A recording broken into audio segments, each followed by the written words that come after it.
Hello everyone, today I want to make a video about pros and cons of Arctic Air Tower. Hopefully by the end of it, this video helps you decide if this evaporative cooler is worth purchasing. Now let's talk about the price, which in my opinion is a pro and con of this unit. Now it retails $100 and for $100 this is the cheapest evaporative cooler you can buy. Big size, I'm not talking about those stable smaller evaporative coolers, but for the big size it is the cheapest one. Now if it did what it's supposed to do and if it didn't have any issues, that's amazing price. But because this evaporative cooler has so many issues, it is too pricey for what it offers. Now for $100 you can buy 2 tower fans and you will be better off than buying this unit. Now this evaporative cooler does what it's supposed to do. It does lower the temperature of the air that's coming in, and then the temperature of the air that's coming out, it's about 5 degrees lower. So I owned a lot of these evaporative coolers and they all do the same thing. The temperature of the air will change anywhere between 3 to 7 degrees. This one does about 4 to 5. Now if you do take the filter out and drench it in water or freeze it, it will change the temperature by a lot more. I haven't tried this because the filter itself, it is bigger.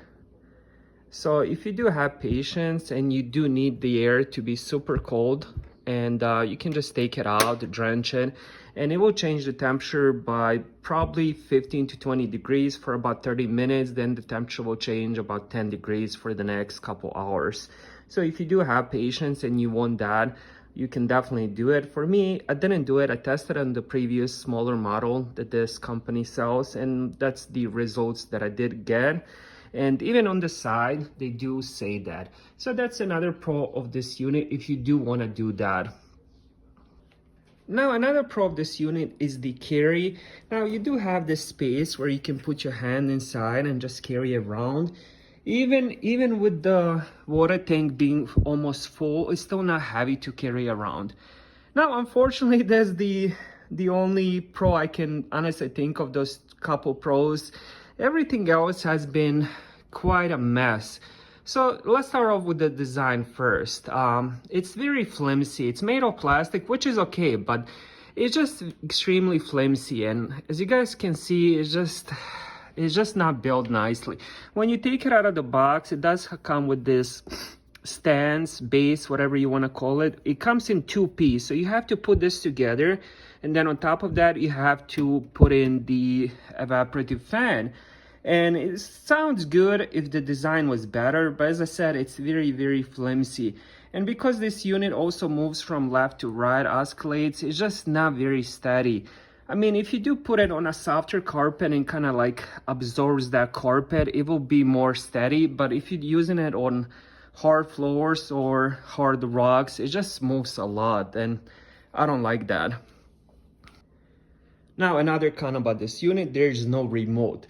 So every time you want to adjust something, you do have to get up and just adjust the speed, turn it on, and turn on escalation. So that's another bad thing about it, no remote. For that price, they should have included the remote.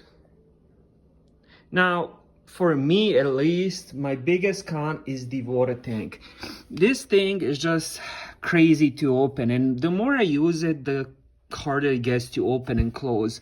It's just, if I put in a lot of water, it just becomes impossible to close. Last time I did it, as you guys seen my water level, it took me forever to close this unit. Even now, it's still kind of open. So honestly, I'm just giving up on this. After that, if you don't have any issues with the water tank, good for you. For me, I did have a lot of issues. Nothing is bent, nothing is broken. It's just so hard to pop inside. Now another thing, since we're talking about the water tank, this is where there's a plug if you want to drain the tank. But look where the plug is located. Look at this. They literally made it on top of the power cable.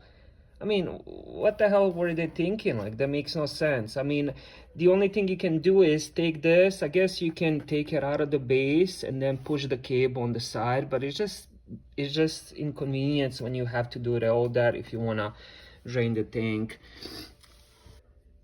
All right, next thing is there's no mesh filter that cleans the air. Now on the back of the unit, there's nothing that really cleans the air. The air and dust and all the particles will just go in and come out the other way. This inside is just as they call it, a water cartridge. This will not protect from any dust.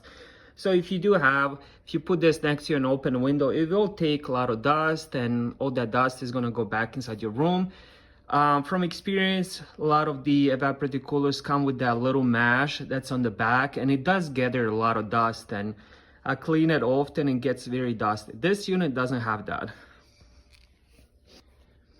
Now, another thing is it spits out water. So when you turn it on, it just basically just spits out water from the top, and it will be located on your carpet. It doesn't do it every single time. First couple times I used it, didn't do it. Then when I was doing the review, it started spitting out water. And then I honestly noticed that more often whenever I turn it on, it just spits water at beginning. Thankfully, it doesn't leak, at least not yet. So that's a good thing, but it does spit water. So be careful of that.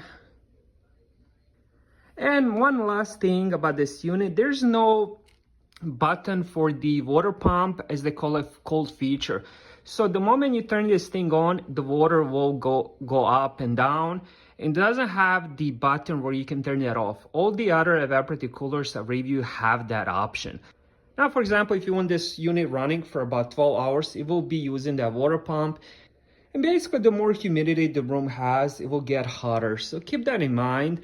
And also, it's putting a lot of pressure on the pump. I always advise whenever I do a evaporative cooler review is to have it working for an hour, then turn the pump off, have it working like that for an hour, and so on and so on. So it doesn't burn out the pump. Now, speaking of burning out the pump, this unit does have a kind of a burning smell to it from the backside. I'm not sure which part. It didn't affect the performance yet, but it does have that slight burning smell. I haven't figured out what it was. It's a little bit scaring me, but it's not scaring me enough not to use the unit, but hopefully the smell goes away, or it might even get, it might even get bigger smell. So we will see in time. I honestly, I do not want to keep this unit. It's one of those units that you buy and definitely regret buying. If it wasn't for doing reviews on YouTube, I definitely would have returned this unit the first couple days.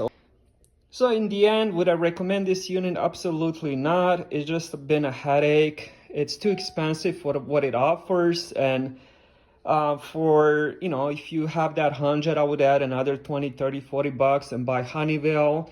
There's also Frigidaire, I believe, at Lowe's or Home Depot for $120, $130. So that's my honest opinion about this unit. Now, if you did have different experience than me, then that's fine. That's just my opinion and what I received when I bought it new. So that's it. Thank you guys for watching. If you enjoyed the video, please like and subscribe. It will really help me out. I'll see you guys in the next video.